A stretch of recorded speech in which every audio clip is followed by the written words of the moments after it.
Hey, what's going down, savages? Welcome to episode 33 of This Savage Life.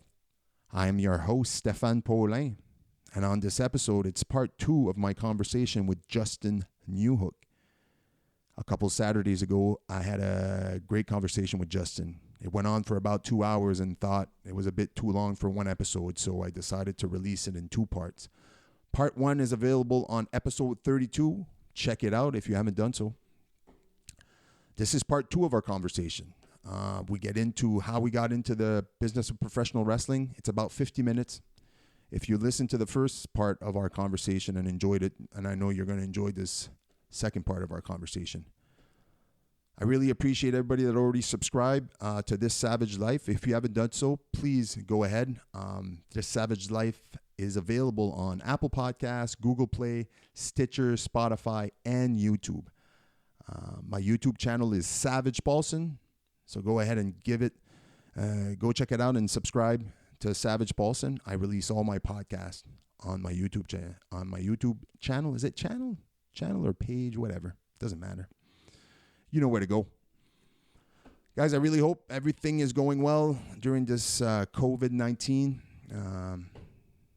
Hope you're not going too stir crazy, being stuck at home. And I really hope you enjoyed this episode with Justin Newhook, part 2 of my conversation with Justin Newhook. Invest in your talents.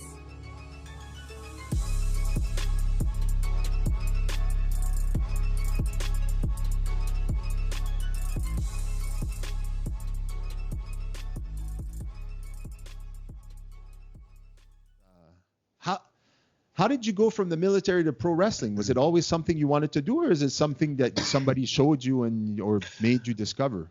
I grew up, since I've been 8 years old, I grew up on the west coast of Newfoundland. No independent wrestling was ever there. There was like one dude that did backyard wrestling, and he did some insane shit. Really crazy stuff. I seen him do a running shooting star press off of his 2-story house through a table onto some dude. Holy shit. He had a ring made, and it was basically 4 posts into the ground and a bunch of tires stacked up, and then there was wood on that.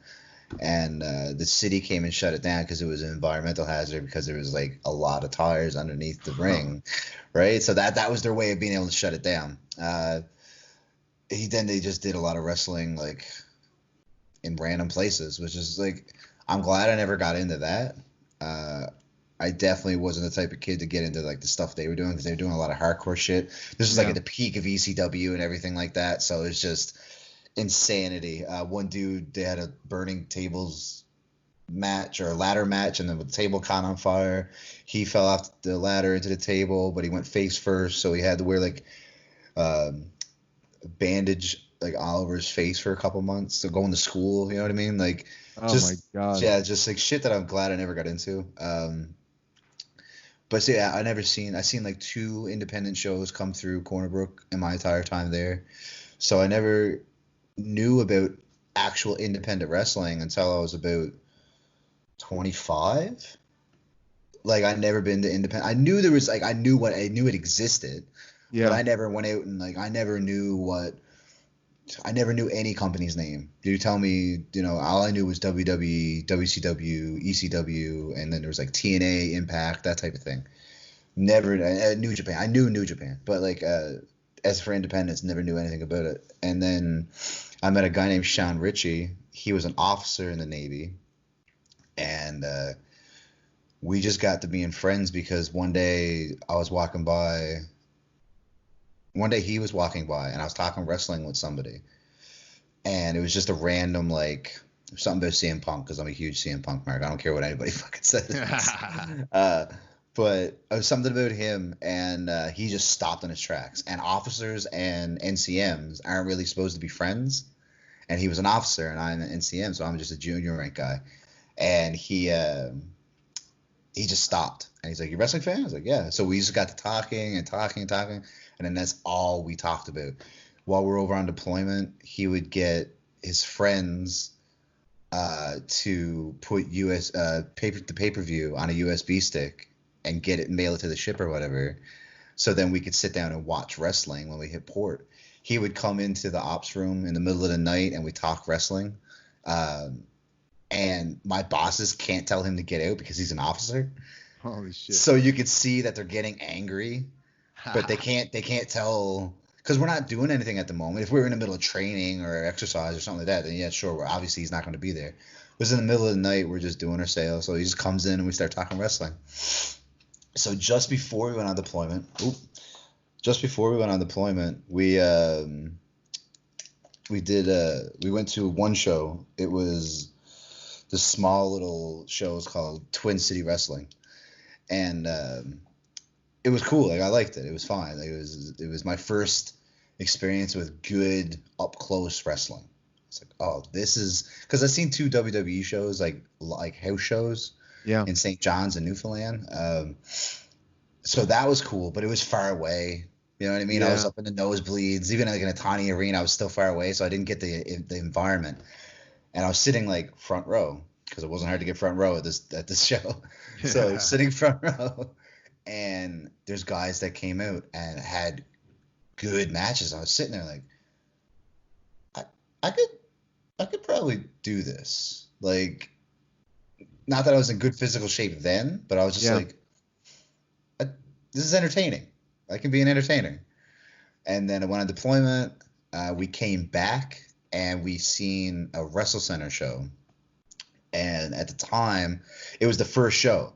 So, but they brought in AJ Styles for the first show. So it's like, oh shit, we're going. We got to go check this out. And I sit down and we're like second row or something. They've got like this show actually has like the barriers. There's proper lighting. Oh, wow, their entrance their entrance is shit because it's just a curtain. But okay, whatever. But as the show's going on, I'm like, I could help this show be better in certain ways because I love production. And then right after that show, like 2 days later, Sean messaged me and was like, hey, Gary Williams has a school here. He doesn't really do classes anymore, but he's doing a class. Fuck it, let's go. Like, let's see what it's all about. So we go there, and there's some characters that are there that you're like, oh, you think this is real. You think this is who you are. Okay, fine. And then I meet some other guys, and I'm like, okay, this is fucking awesome. Like, they're like lads. They're good guys. I can tell right off the gate. So right away, I pay for my training full, like normally they got to do it in payments. But I just came back from deployment, so I was like, here, paying for full. So we reserved their spots. So me and Sean, we went up there the first day, and I took my first bump, and it wasn't great by any means. But then my second bump was flat, and I went, oh, this is addicting. This is fucking addicting. So we went and did the training, and the top student got to be a part of the show at the end of the training or whatever.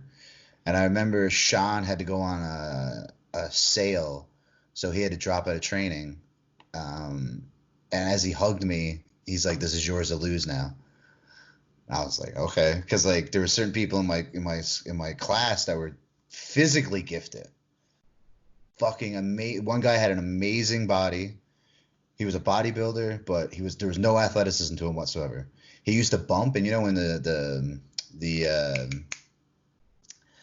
sheep or the goats that when you scare them, they just go flat back and their arms and legs go. Yes, yeah. That's how he would bump. He would just bump and just lay there like that. And it's like, no, you gotta get up now, homie. Like, so he was physically gifted though. So I knew promotions would be all over him. There was another guy that, in my eyes at the time, had a great gimmick. He was very like into anime and comics and stuff like that. So he had an image that he was going to portray. I'm like, okay, well, promotions would be all over that. What the fuck do I have? I'm just a guy that wants to get in and fight. Like that's my point. That's why it's like you get in the ring to win, and that's what I want to do. And I didn't have an image for like the longest time.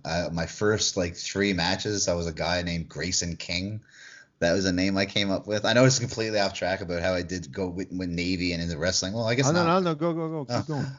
So I wrestled like 3 matches as Grayson King because I thought that name was badass. It was not. I came Isn't it out. crazy how even me, just 4 years ago when I started coming up with names, and even now I look at some of the gears we used to wear, I was like, God damn, what the fuck was I thinking? Why did I come out to the ring with that jean jacket? What Oh, the fuck, man? I'll send you the links. I'll send you the links to my first like 3 matches. And the guy who does the videos, he doesn't normally record the entrances just because a lot of it's like copyrighted and stuff like that. Yeah. So he's like, what's the point, right? But he recorded my first entrance. And I don't know if it was because he wanted to put it online and make a rib out of it, or he just like genuinely thought like this guy, because like I busted my ass behind the scenes for a good while with the companies just to help out. I was the runner, the driver, the music guy. I did a lot of shit. We can get into that another time, but they knew that I really wanted this. So he recorded it, and my boots weren't in time, so I had to wear my blue basketball sneakers with with my buddy's silver kick pads, just black tights with like a skull on them because they're badass. And then I wore my motorcycle vest out. I was wearing a singlet underneath, but I wore my motorcycle vest out. And like my motorcycle like face mask thing. Yeah. Right? And I was Grayson King. And I went out there and I didn't know what the fuck I was doing. I didn't have a fucking idea of what was going on. I knew wrestling because like I figured out wrestling was a work years ago when I was a kid. The first time that I knew that it was like I always knew like when I got old enough to be smart and have common sense. I was like, okay, I know they're not really beating the shit out of each other because hey, UFC's a thing and they're beating the shit out of each other. So it's like, okay, but it's storytelling, it's art, like you said. But I remember I watched Bubba Ray put one of those old women. Oh my god, Mae Young through a table. Yeah. Boom. Yeah. He's sitting down. He's got the crazy eye stare. She's squeezing his thumb. Yeah. Right away, I'm like, oh, okay. So like, I knew the ins and outs. Not ins and outs, sorry, but I knew that there was communications going on in the ring, even if people didn't know there was communicating going on in the ring. Yeah. So I knew those little things, but I threw like my first clothesline, like it was up here. So like someone had to duck it and I was too worried. So like I put my arm right up and shit and skyhooked that shit. Oh yeah, man. I get a message like the next day from like one of my trainers going, what the fuck is this? So that's why my clothes, because on my third match, I had to wrestle the promoter of the company. It was a brand new company. It was like their third show. He didn't know what he was doing. I don't give a fuck. Like he didn't know what the fuck he was at. He made himself champion because he didn't know if anyone would come back. So yeah, okay, whatever. Like sure, jerk yourself off at home, not at the show. Yeah. So they he wanted to face me. So I was like, okay, he's gonna try to teach me a lesson or some shit like that. I'm 27 at the time, I think, or some shit like that. And so it's like I'm not a kid. I'm not a baby. So like that, do it. You can teach me what you want. But we went out there and had the match, and I hit him with a clothesline, and I put everything into it that I could because he was a big dude. So in my mind, if you're big, I got to hit you hard to get you down. Like I know you're gonna bump for me, but it's not. If I just touch you and then you bump, how's that gonna look believable? Yeah. So I kill him with the clothesline. I come back, and my trainer was there, and he hauled me aside. He's like, always hit people with clotheslines like that from now on. So it's like, okay. So I remember when Connors was going through his class, there was a girl, Madison Miles. You've definitely heard of her name. Yeah. So they're going through class, and I'm up there with Connors because we're great friends at this point. We're just waiting for him to get done training so we could form a tag team, basically. Yeah. So I'm sitting down in one of the chairs. They're in the ring. Gary's going over a couple things. And he's like, all right, so today we're going to go over clotheslines. And I was sitting on my phone. And I just looked up. And Gary looked at me. He's like, Justin, get in the ring. I was like, oh, fuck yes. So we get in the ring. And he's like, do it how I told you. I'm like, are you fucking sure? Madison's this 16-year-old kid that's maybe 5'3" or some shit like that. And then there's another kid that's like 17, 18 years old maybe. But he's out of shape. He's a big boy. I remember as soon as Gary like said my name, like, hey Justin, get in the ring, both of them went fuck. Because I killed Jake, the big kid, killed him. He landed. He couldn't breathe, but I just kicked him out of the way. Like, I don't give a fuck. Get up. Like, get the fuck up. So I kick him out of the way. Madison comes off the ropes, and I just do the same thing. I kill her. She bumps. She tells me to go fuck myself because, it didn't feel good, but she got right back up and everything. But yeah, my first 3 matches were abysmal. I'll send you the links to them and let you have a fucking riot. Because then after that, people started saying, well, let's just book you as Justin. All right, that's weird, but Justin? Okay, that's fine, whatever. I don't give a fuck. I'm still wrestling. Yeah. So then they're like, well, use your last name. I'm like, I'm not using Justin Parsons Cody as a wrestler. I'm like, what the fuck? Does that sound intimidating at all? Or yeah. So then finally, so I was sitting down and I'm like, well, my biological father's name is Newhook. That's not common. No, not at all. Yeah, it's in Newfoundland. It's not that it's super common, but you say Newhook and people know it's the last name. Yeah. So then I was just like, yeah, I'll just start using that. And people didn't know at the time. Like a lot of people still didn't know that it's my biological father's name, but it sounds cool. Yeah. So, and it looks good on a poster. So that's the problem, right? When I started, I was going through name. It was either going to be, at first it was going to be Alexander Cade. And then there was, I had something else. It was, had something to do with Cade anyway. Like, I forget what it was. I had all these names. And then one day Drew was like, I don't like your names. He's like, you got to give me a name. He's like, I got to put you on a poster because I was wrestling my first match. He's like, dude, you got to pick a name. He's like, pick something that's not too gimmicky, that's close to your name, right? So then I just said, well, just call me my first name, obviously, in the English version, right? And I said, just my last name is a French name. And I'm like, well, just use like an English version. So I just like kind of Google, I'm like, where does the name derive from? And then I found a version that's really close by to mine, which is Paulson. I'm like, so I sent him that and he's like, love it. That's it. I'm like, cool. And it became my name, right? Like Stefan Paulson. And it at first I didn't like it because I felt like, I don't know why, but I just didn't like that I was using something close to my first name. I just wanted to escape myself in this other character, right? And then I slowly, kind of gradually fell in love with the fact that the guy in the ring is not so different anyway than who you are. So it's like, why would your name be so fucking different, right? It's not like you're the Undertaker in the ring and you're Stefan Paulson and outside the ring, right? You're basically the same guy. You go with the same background, with the same story. That's why I don't like separate my Instagram. It's like my Instagram is my personal and my wrestling Instagram because I don't go deep into characters, No, and like the only difference between me in and outside the ring is I'm angry. Like I'm angry inside the ring. And then I can't remember who it was. Someone was like, how can you put that switch on of like, looking so angry in the ring and so mean? And I kind of looked at him and I said, like, in the Hulk's voice, not the Hulk's voice, but like I always looked at him, I was like, I'm always angry. Like just because as a joke, but but it is true. It's like, have you never felt anger? Yeah.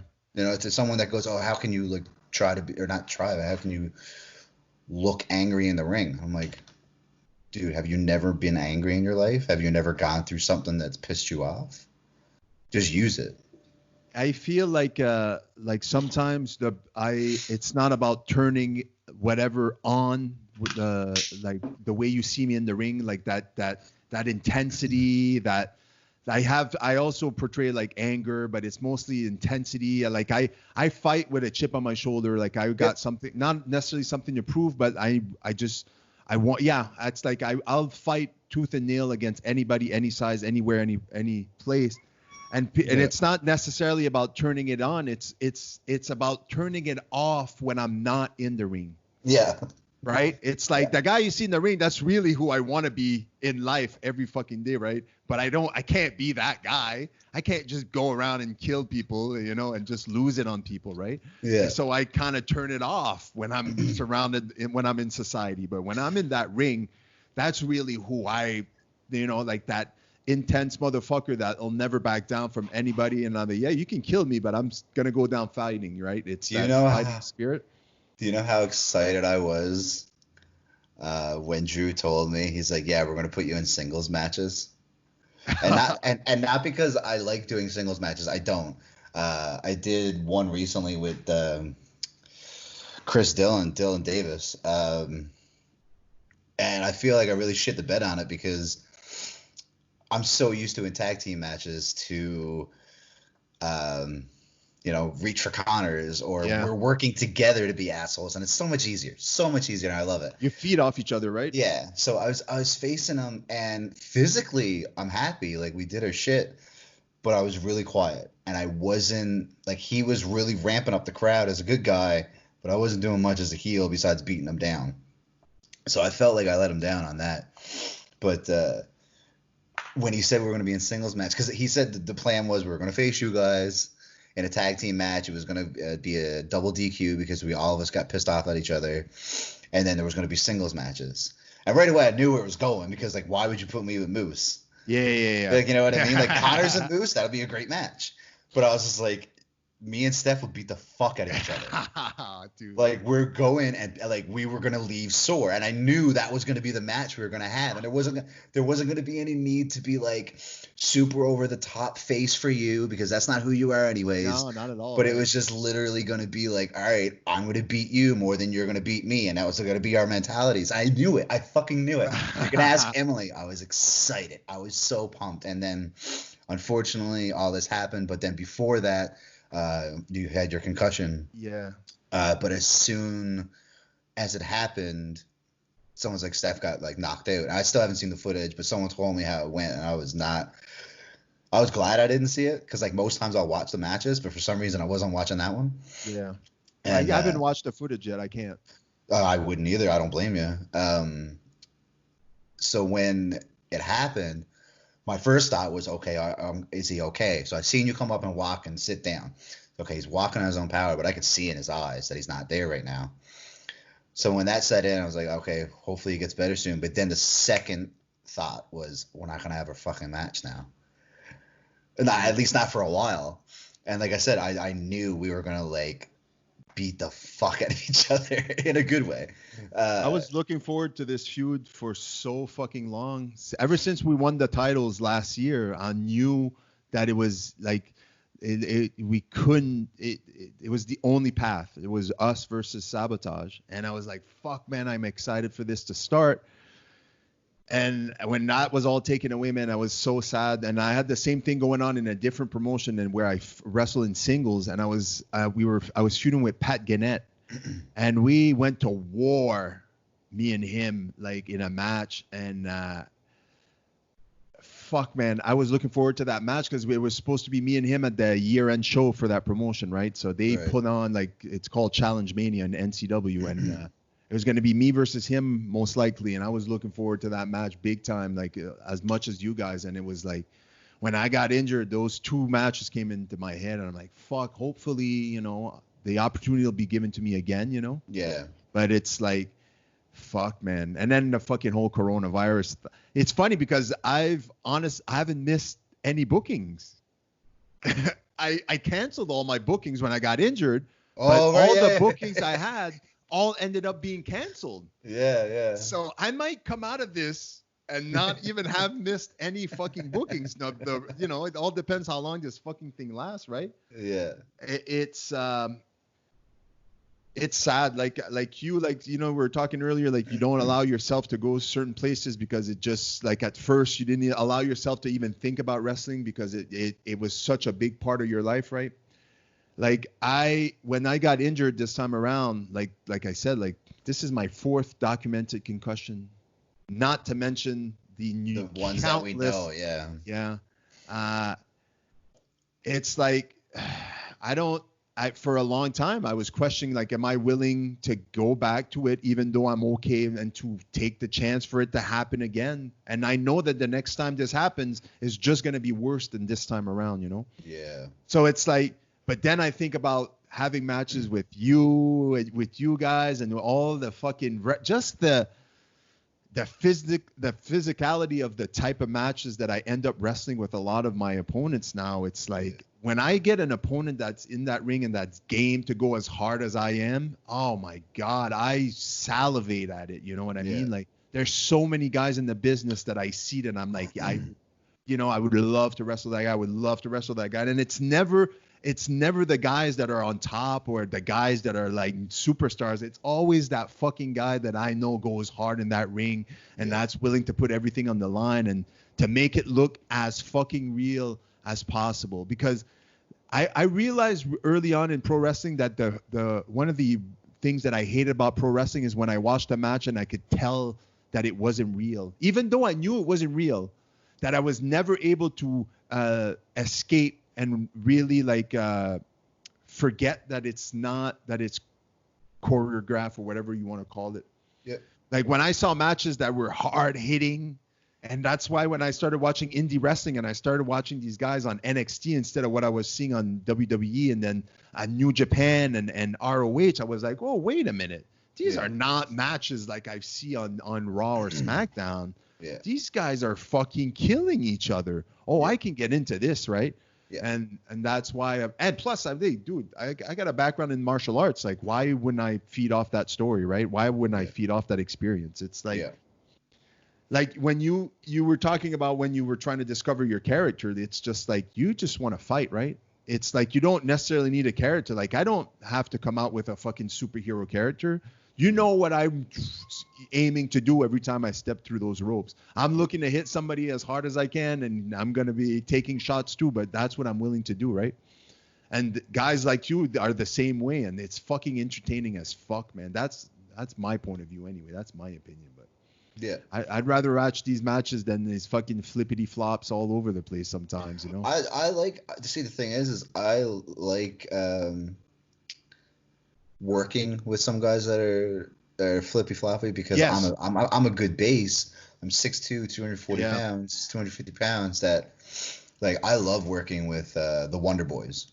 Yes, I worked with them once. Yeah, me and Connors will go out there and they trust us to jump out of the ring and we'll catch them and we're gonna beat the power. Like, we get to slam them around, but also when it comes time for them to do their fancy jumping around flippy shit, there's no doubt it's going to happen, because I can stand there and spin you around me all day.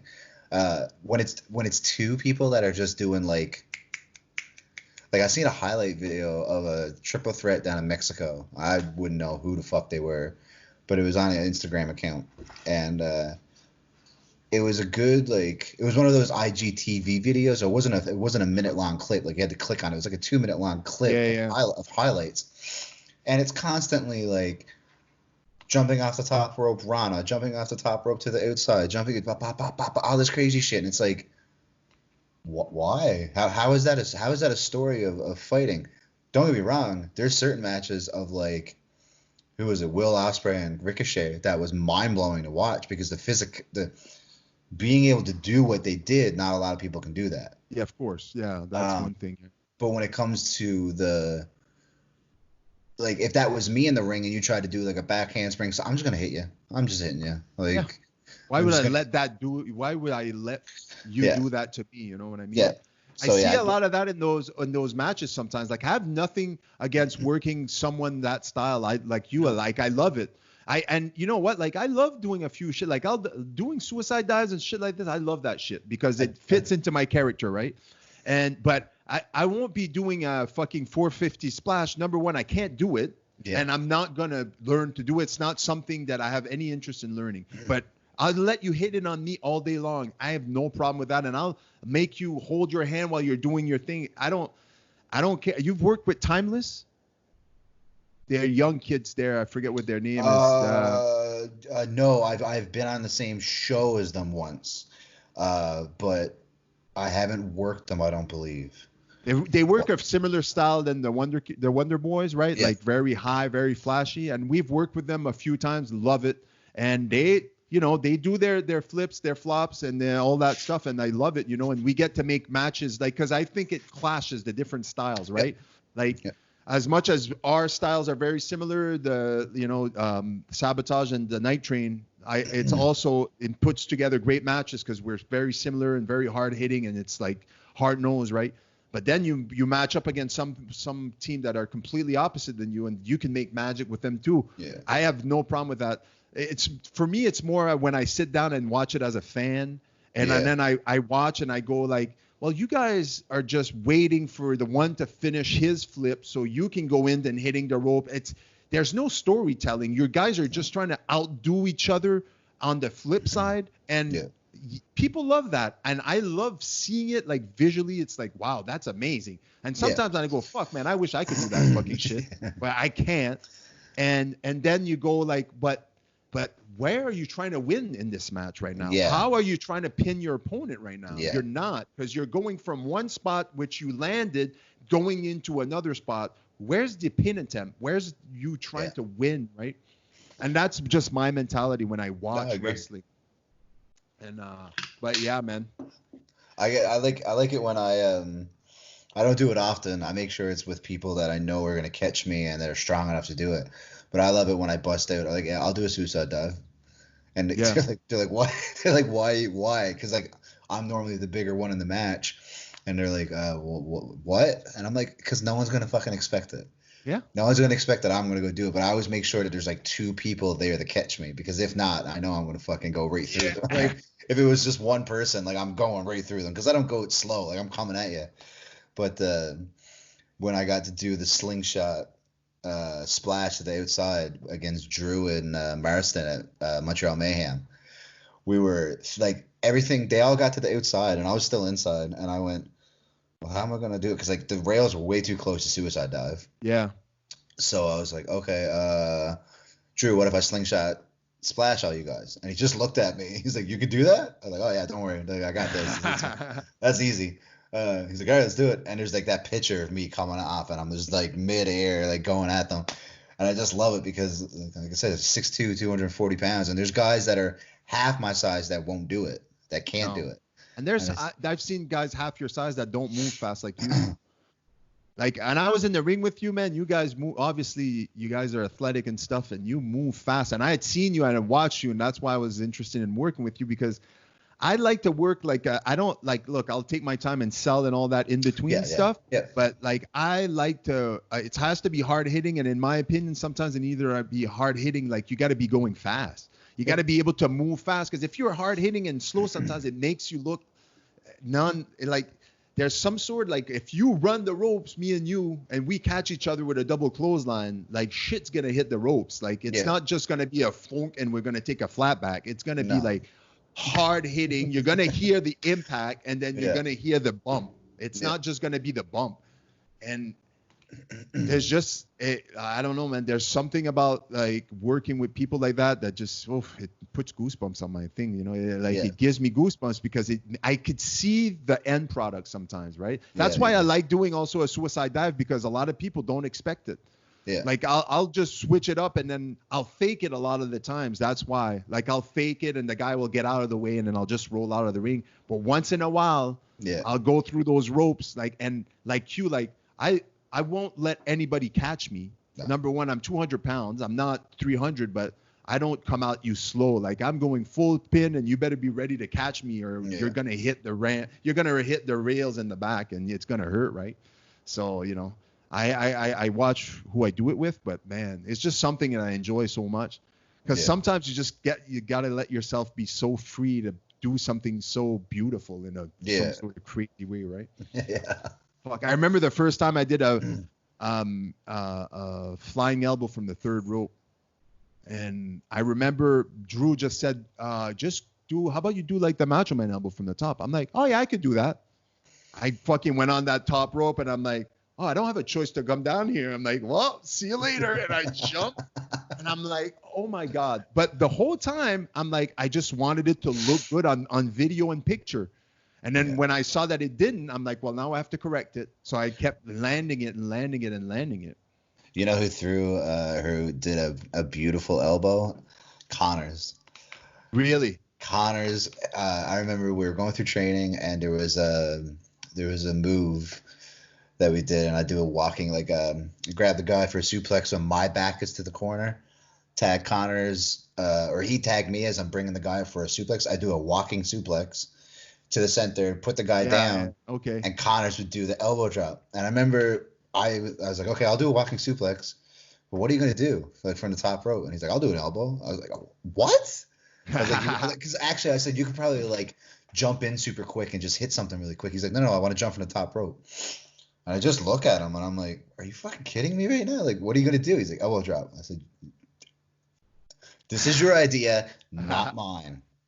And I remember he hit it the first time, and I just looked at him. I said, you got to do that forever. And then we were doing it all the time, but then he hurt his shoulder at work one time, and we can't do the elbow drop anymore because it was fucking beautiful. He'd always just jump right out, land it perfect. There was one time a guy, Connors jumped midair, or he jumped midair. The guy rolled. The guy moved a bit.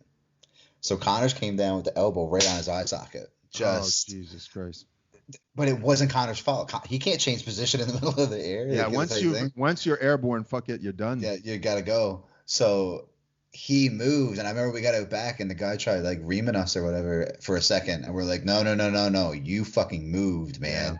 So we had to show the footage back to be like, you moved. Like, he didn't remember doing it, and that's fine. Like, but don't try to blame it on one of us. But he threw a fucking amazing elbow drop, and it hurt when we realized that he can't do it no more, because he's like, once again, he's 6'2", he's hovering around like 200 pounds. So seeing a guy like him come off the ropes and look graceful doing it was just beautiful to watch. It's the same thing when I did a springboard. I did it in our match. I did a springboard knee, remember? Yes. First time I landed it, and I had been practicing it for a long time at Torture. Yeah. And because I wanted to land it, and I'm like, they would never expect me to land. So, because a lot of the times I would fake it because I didn't know how to land it, right? And I would get cut off or something. I'm like, but I need to land this at least once. And then in our match, I landed it, and I was like, holy shit, like I landed it, and it was, it was fuck, man. And I was like, I gotta start doing this now, because it's like that people won't expect me doing that, because they see me in the ring, they see me more of a grappler, more on the ground, more of a striker. And then once in a while, I'll come off that rope and I'll come off that top buckle, and it'll be like, whoa, Yeah. You get that little extra pop once in a while, but you got to know to not do it every match, or not do it as often as possible. You got to let people sit on it, for a little while. It's like, maybe he'll do this, maybe he'll do that. I fucking miss wrestling, brother. Same here, man. So much. It was nice talking about it, though. Oh, it was amazing, man. Hey, we've been going at it for 2 hours, and I got to piss like a motherfucker. And my wife is probably holding on to the dear life right now with these fucking kids. Well, if they're anything like you, I'm sure they're wild. So I see it on Instagram and stuff, and the girl looks like she's gonna be an entertainer. She is going to be trouble. That's all I can say. She looks like Jesus Christ, man. If she's not doing stand-up comedy or wrestling or something where she can control the crowd, I'll be surprised. She makes me go like this. My hands over my eyes, at least like this right here, like 10 times a day. I'm like, oh my God, I can't believe she said that. I can't believe she did that. She is something. She is. I love her so much. Oh my God. But I love her. But me and my wife, we look at each other and we tell each other so often, we're like, we're fucked. I'm like, yeah, we are fucked. We are fucked. But like, you know what? Yeah. Caden got a head on his shoulders. Caden, not saying the girl, your daughter. Yeah. Oh no. You can see Caden's very just like chill. He knows who he is, I guess. But he also we raised him a lot differently because he was the firstborn, right? So everything he did, we were like right there. So he's really aware of the danger aspect of life. Yeah. She does not have that filter. No. She doesn't know, or it's not that she doesn't know. It's just she just doesn't give a fuck. No. She literally will look you right in the eye and I'm like, don't do that. She'll be like, look at me and go, what? Don't push the button. What? Oh, what are you gonna do? And I'm like, oh fuck. And it doesn't help that she's definitely daddy's little daughter, the little Oh, girl. my So God. like Emily says when we have kids, I hope that we have a boy first, Yes. just so I can get because like I feel with a boy, if I have it first, I can get a lot of the fuck ups out of the way type thing and stuff. Because he's a boy, he'll be tough, he'll be fine, everything like that. But they if need the fuck ups more than girls need the fuck ups. Yep. I find they need to have a thicker skin as a guy than the girl, because the girl will always have somebody to protect them. Either it'll be the brother, a father, or a husband or a wife, whatever it is, right? Yeah. But a man, I think, needs a little bit more life skills, and sometimes they have to learn those life skills from shitty parenting. Unfortunately, I don't have any problem saying it. I've made many mistakes that's gonna scar our son for life, but he'll never have it worse than I did. No, And exactly. So I'm like, it'll never be as bad as I had. Yeah, I'm not saying I had a bad child, not at all.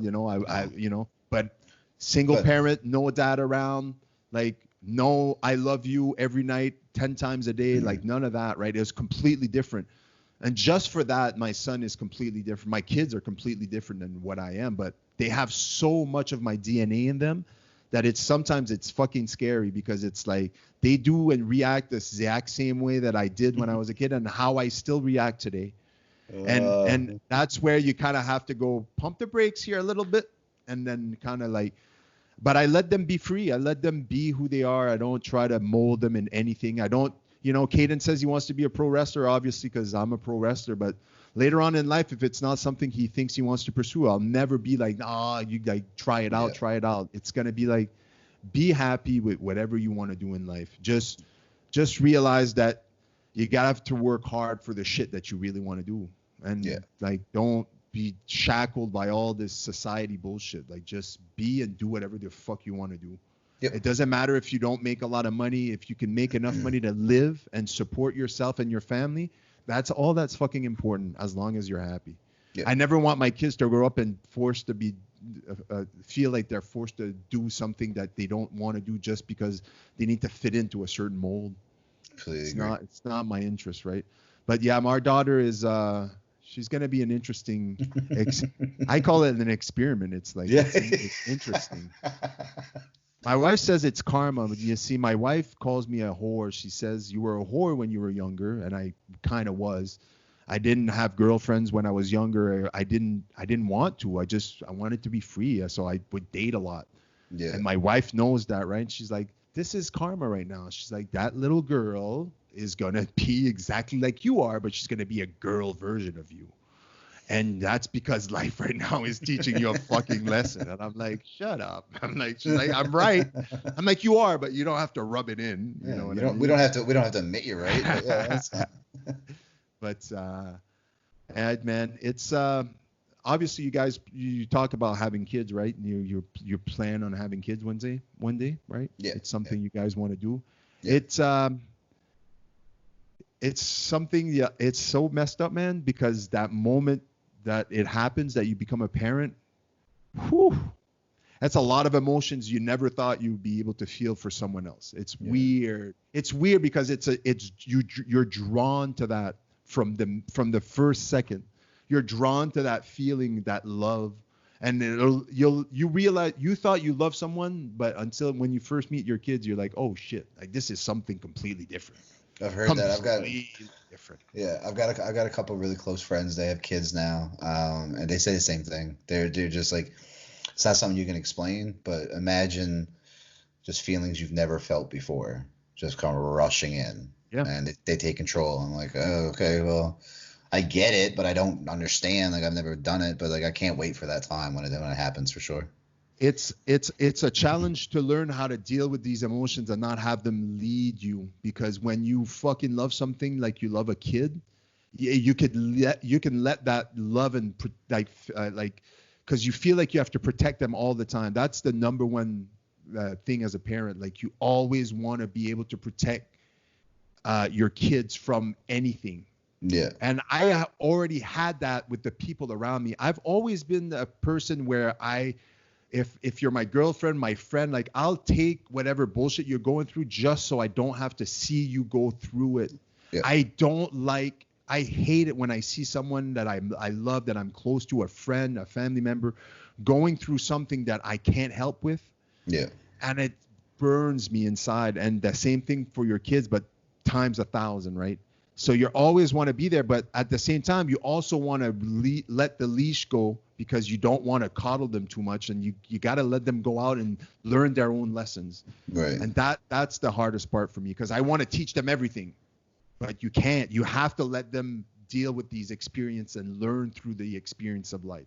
Yeah. You can't just prefabricate all these experiences in their head and think that they're going to be okay when it happens. They're gonna you have to let them deal with bullshit sometimes, and you have to let them figure it out on their own. Letting kids figure shit out on their own, no matter what it is, schoolwork, no matter what it is, I feel is one of the most important things that parents fail to do, because they want to do it. I just want it over with. I don't want to have to deal with the patient of having my son learn this mundane thing that I know how to do in my head with my eyes closed. Yeah. But you have to, because that's how they learn to be a fucking, that's the thing that keeps them from being murderers later on in life, you know? Like, fuck, man. It sucks to say, but it's true, you know? No. In my opinion anyway, right? Man, I love this conversation. I wish I could talk forever, but I got to go. No worries. We can do this again anytime. Thanks a lot for accepting the come on, man. I really appreciate it. And yeah, we definitely going to do this again. I want to do one with you and Connor when all this is over and we can all get together. Right? Yeah, for sure. We were supposed to do one with Adam Ace the last time we were up there, but we just ended up having a great time, just relaxing and everything like that. So it's just like what it is. But the something I'm going to probably look into is see if me and Connors can do a podcast, like, not a regular one, but I want to interview a couple people as well. You know what I mean? Like I want to, there's questions I want to ask certain people. Yeah. And not like controversial questions, but just like stuff that like I know they could tell a good story with. So I don't know. This might be something that I might not get into on a regular basis because I wouldn't have the patience, because I know you got to chop and edit stuff now and everything like that. Yeah. So it's just like that stuff. I'm like, but I enjoy doing that stuff. It's like baking. It kind of relaxes me, and I've gotten pretty good at it for someone that was never trained at it. Like, I'm self-taught. Everything I do here, editing from this right now to everything involved in my podcast, I taught myself from watching fucking YouTube videos, how to edit everything on Photoshop or iMovie, all that shit. That's what I had to do for our promos. Like, our promos, we used to get a guy to do it, and it just annoyed me that I had to record something, send it to another person, tell them what I wanted, but I wasn't sitting next to them, so I couldn't explain what I wanted. Yeah. So I finally got the program they were using, and then I edit all of our promos and everything now. And so one of our latest ones, we weren't even in the same room. I got him to record his up in Moncton because that's where he lives now, and I recorded mine in Halifax. And the lighting wasn't the exact same, so it was kind of hard to do. But I sent it to Drew. It was for Drew, and he just loved it. I was like, all right, cool. Like, if I can do this, that's something I might want to get into more, because I wanted to do before I got in the military, I wanted to do video producing and stuff like that. So that's something I want to get into. I know I keep keeping you, so that's another topic. No, man. But it's nice because like everything I've done on my personal projects and stuff, it's all stuff that I had a t-shirt company for a while, and I did all the designs myself, and I self-taught myself how to use Photoshop and how to get the art ready for printing and all of that. I did everything except the printing. I hired a company for the printing, but it was like, it's just like sometimes I put something in my head and I'm like, I'm going to figure out how to do it on my own. It's going to take longer than asking for help, but at least I'm going to learn a lot of useful tools along the way. And I'm going to learn a lot of the stuff now, how not to do it by just doing it on your own. And this is what's going on with podcasting. It's like I edit it and then I find other programs, and I never pay for anything. It's always free shit. And it's like, I just learn how to do it on my own. And it's fun, and there's a freedom to it too. You know, like this is my podcast and I don't edit out anything. All I do is I add music and at the end and a little bit of like artwork to it, and that's it, right? Yeah. But like I never take anything out on my podcast. I don't edit out anything out of it. It's raw, it's transparent, and that's how it is. Sweet. We got to do it again, my friend, and I hope everything goes well, and I hope we get back to wrestling sooner than later, my friend. I agree. Hopefully I'll be seeing you in face. Yes. I love you, man. Thanks a lot for doing this, man. Love you too, homie. All right. Take care. Later. Cheers. Well, that's it for episode 33, part 2 of my conversation with Justin Newhook. I really hope you enjoyed it. If this was your first time listening to This Savage Life, don't forget to subscribe. Available anywhere or pretty much everywhere podcasts are available. Also, don't forget to check out my YouTube page, Savage Paulson. And don't forget to subscribe to that as well. I hope everybody out there is safe. I hope everybody you love is safe. We're going through some crazy fucking times right now. And I hope, I know it's not easy. And I just hope that everything is well and everybody's well. And I hope that, I just hope this all ends really, really soon so we can go back to our regular lives. But until then, be safe, stay home, and much love.